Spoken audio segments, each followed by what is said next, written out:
2024 लोकसभा चुनाव में पिछड़ों की लड़ाई लड़ने वाले चंद्रशेखर आजाद अब सांसद बन गए हैं। पहली बार नगीना सीट से चुनावी मैदान में उतरे और जनता ने भरोसा जताते हुए उन्हें सदन में भेज दिया। इस तरह से बसपा के वोट बैंक पर सेंधमारी करने में चंद्रशेखर कामयाब हुए। तो अब सांसद बनने के साथ चंद्रशेखर अपनी आवाज और बुलंद करने में लग गए हैं और दलितों की आवाज उठाकर बसपा के वोट बैंक पर पकड़ और मजबूत करने में लग गए हैं। इसी को लेकर अलीगढ़ में एक दलित युवक की हत्या मामले में वो जोरों से न्याय की मांग उठा रहे हैं। अलीगढ़ के दलित युवक की हत्या मामले में आज चंद्रशेखर आजाद ने पीड़ित परिवार से मुलाकात की, जहां उन्होंने परिवार का हालचाल जाना। तो इसके साथ ही उन्होंने योगी सरकार से मामले में न्याय दिलाने की मांग की और पुलिस प्रशासन पर मामले में लापरवाही बरतने का आरोप लगाया। साथ ही पीड़ित परिवार के लिए योगी सरकार से 50 लाख मुआवजा देने की मांग की। कहने में बड़ा कोई संकोच नहीं है कि उत्तर प्रदेश में अब बोली लगा के दलितों की हत्या होने लगी। यहाँ की जो घटना है वो बहुत डरावनी है।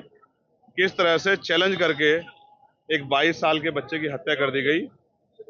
उसके माँ बाप ढूंढते फिरते रहे। थाने के संबंधित अधिकारियों ने लापरवाही बरती, जिसके कारण आज वो बेटा हमारे बीच में नहीं। और तो और जो आरोपी था उसको इतना समय मिला कि उसने आराम से सरेंडर कर दिया। पुलिस को गिरफ्तार नहीं कर पाई। ये पुलिस का इतना बड़ा फेलियर। ये हत्या की है, उस पर कठोर से कठोर कार्रवाई हो और फास्ट ट्रैक कोर्ट में मुकदमा चले। और जितने भी ऐसे अधिकारी हैं जिन्होंने अपने कर्तव्य के प्रति जिम्मेदारी निर्वहन नहीं किया, उन पर सख्त कार्रवाई हो, जिससे कि और थानों में गरीबों की जो के साथ जुल्म हो रहा है, वो जुल्म करने वाले लोगों पे कार्रवाई होना आसान हो जाए। सभी अधिकारियों को इसकी संदेश जाए। साथ साथ परिवार की हालत बड़ी कमजोर है, तो हमने परिवार के लिए 50 लाख रुपए की आर्थिक मदद की मांग की है, क्योंकि उनका जो यही कमाने वाला बच्चा था। चंद्रशेखर आजाद ने प्रदेश में बोली लगाकर दलितों की हत्या होने का आरोप लगाया। इसके साथ ही उन्होंने प्रदेश में ऐसी गुंडागर्दी को लेकर आंदोलन करने तक की चेतावनी दे डाली। जब सत्ता तानाशाह हो जाती है तो सड़क का संघर्ष ही गरीबों के लिए न्याय का दरवाजा खोलता है। नई संज्ञान लेगी तो हमें अपने लोगों के संरक्षण के लिए एक बड़ा मोर्चा जो है जिले जिले वाइज निकालना पड़ेगा। हम किसी भी कीमत पे जुल्म जाते बर्दाश्त नहीं करेंगे और गुंडों को सजा मिले, इसके लिए हम लगातार संघर्ष करते रहेंगे।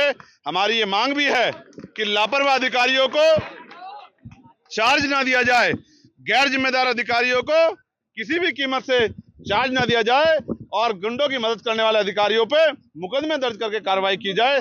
तब जाके मैं लोकसभा में भी और लोकसभा के बाहर भी आपको आश्वस्त करता हूं कि उत्तर प्रदेश के और देश के दलित, पिछड़े, मुसलमान, आदिवासी, तमाम महिलाओं, किसानों, मजदूरों के मुद्दों को बड़ी मुखरता से हम पार्लियामेंट के अंदर भी और पार्लियामेंट के बाहर सड़क पे भी मजबूती से उठाएंगे और गुंडागर्दी करने वाले लोगों को किसी भी तरह के संरक्षण के बावजूद भी उनकी सही जगह भेजने के लिए पुरजोर ताकत से आंदोलन करेंगे।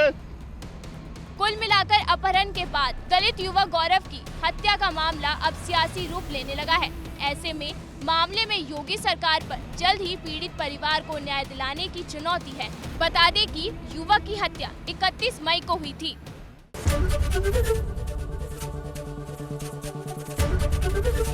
एबीपी गंगा, खबर आपकी, जुबान आपकी।